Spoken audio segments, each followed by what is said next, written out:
కూడా కారణమైన ఈ వైఎస్ఆర్ జిల్లా కుటుంబ సభ్యులకు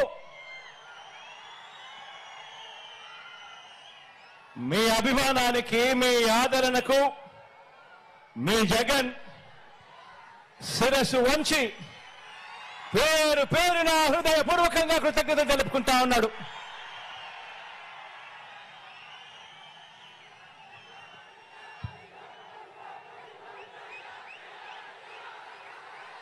ఈ రోజు నా ముందర కనిపిస్తా ఉన్నది బహుశా ఈ జిల్లాలోనే ఇంత పెద్ద మీటింగ్ బహుశా ఈ జిల్లాలోనే ఎప్పుడు కూడా జరిగి ఉండదేమో.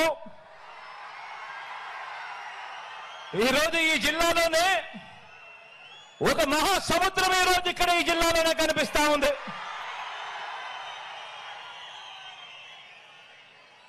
మనిషికి మద్దతు పలికే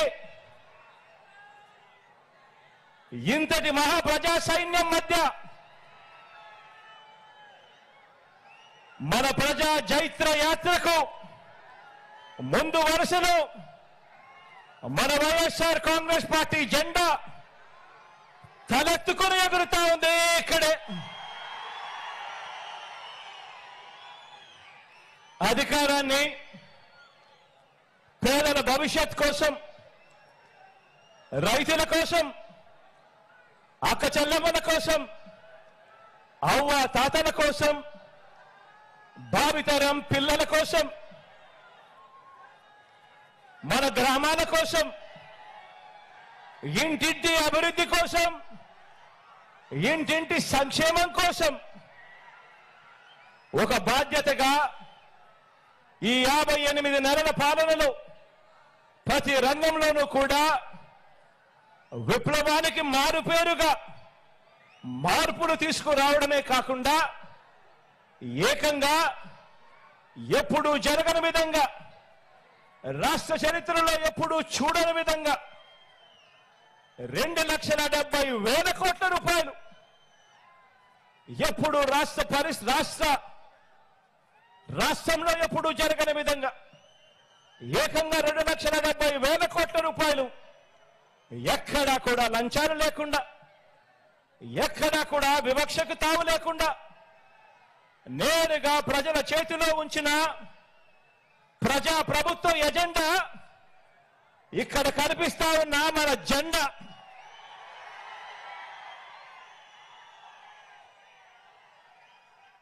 కాబట్టే చెబుతా ఉన్నా, ఈ జెండా తలెత్తుకుని ఎగురుతా ఉంది అని చెప్పి.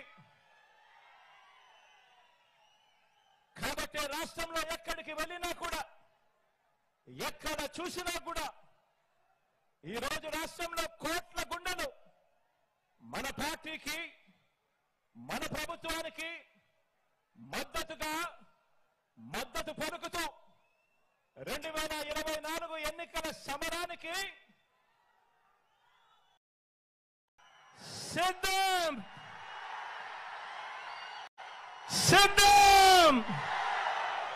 అని ఈరోజు అంటా ఉన్నాయి. కాబట్టి ఈ జెండా మరే జెండాతోనూ కూడా జత కట్టడం లేదు. ప్రజలే ఎజెండాగా ఈ జెండా రెపరెపలాడుతూ ఉంది. ఈరోజు ఈ ప్రొద్దుటూరు గడ్డ మీద ఇక్కడ ఉన్న నా లక్షల సింహాల గర్జన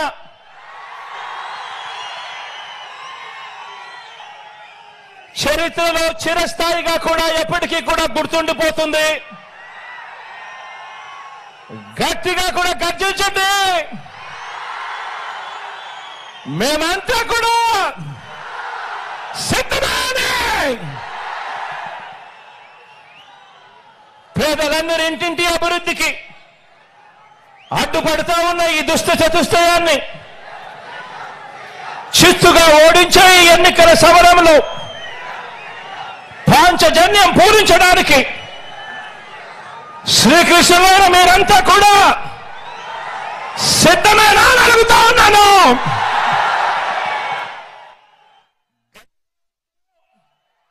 మీ అర్జునుడు సిద్ధంగానే ఉన్నాడు అని చెప్పి సందర్భంగా చెప్తా ఉన్నాను. మే 13న ఫ్యాన్ మీద 2 ఓట్లు వేసి మే 13న ఫ్యాన్ మీద 2 ఓట్లు వేసి మరో 100 మందికి చెప్పి వేయించి మనందరి పార్టీని కూడా గెలిపించడానికి, అభివృద్ధి నిరోధకులను, పేదల వ్యతిరేకులను ఓడించడానికి మీరంతా కూడా సిద్ధమేనా అడుగుతా ఉన్నాను.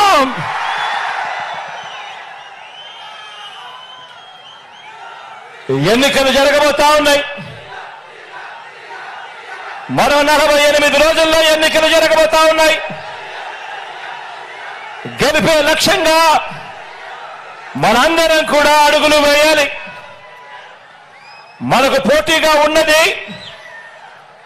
అబద్ధాలు చెప్పేవాళ్ళు, మోసాలు చెప్పేవాళ్ళు, అవలీలగా కుట్రలు చేసే కూటమి మనకు ప్రత్యర్థులుగా ఉన్నారు. ప్రజలకు మంచి చేసిన చరిత్ర లేని చెడ్డ వాళ్ళందరూ కూడా ఏకమైన పరిస్థితులు కనిపిస్తా ఉన్నాయి. ఈ చంద్రబాబు బృందానికి ప్రజలకు అన్యాయం చేయటంలో, నమ్మించి ప్రజలను నట్టేట ముంచడంలో ఈ పెద్ద మనిషి చంద్రబాబు నాయుడు గారికి 45 ఏళ్ల అనుభవం ఉంది. ఎందులో అనుభవం ఉంది అనంటే మోసాలు చేయడంలోనూ, అబద్ధాలు చెప్పడంలోనూ, వెన్నుపోటు పడవడంలోనూ, కుట్రలతో కుతంత్రాలలోనూ 45 ఏళ్ల అనుభవం ఉంది పెద్ద మనిషికి. మేనిఫెస్టోను ఎన్నికలు కాగానే చెత్తబుట్టలో పడేయటంలో కూడా ఈ పెద్ద మనిషికి 14 సంవత్సరాల అనుభవం ఉంది. ఎన్నికలప్పుడు మాత్రమే మేనిఫెస్టో గుర్తుకొస్తుంది, రంగురంగుల కాగితాలు గుర్తుకొస్తాయి. ఎన్నికలు అయిపోతూనే చెత్తబుట్టలో పడేస్తారు మేనిఫెస్టోను. ఈ రకంగా 14 సంవత్సరాలుగా ప్రజలను మోసం చేస్తూ వస్తున్నారు. వీరికి కుట్రలు కుతంత్రాలే కాదు, మోసాలు వెన్నుపోట్లే కాదు, అబద్ధాలతో గోబల్స్ ప్రచారమే కాదు, కుటుంబాలను చీల్చటంలో కూడా బాగా అనుభవం ఉందని చెప్పి కూడా మీరందరూ కూడా చూస్తా ఉన్నారు. ఈ మధ్య జరుగుతా ఉన్న పరిణామాలు.